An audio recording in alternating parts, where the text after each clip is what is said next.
काठही काठ के कोठरिया हो दीनानाथ रूपे छान लागल केवाड़। आठही काठ के कोठरिया हो दीनानाथ रूपे छान लागल केवाड़।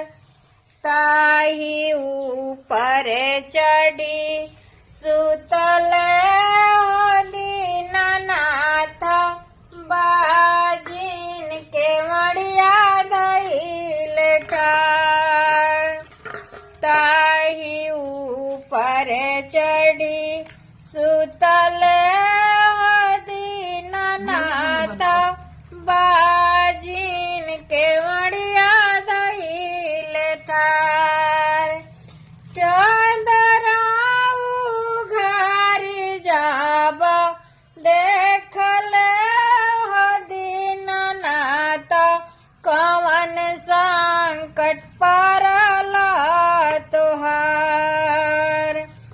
चदरा उघारी जाब देखल हो दीनानाथ कवन संकट पड़ल तोहार।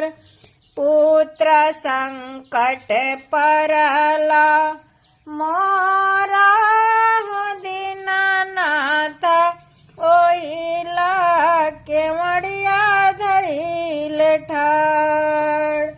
पुत्र संकट पड़ल मोरा हो दीनानाथ ओहिला केवड़िया धइल ठाड़।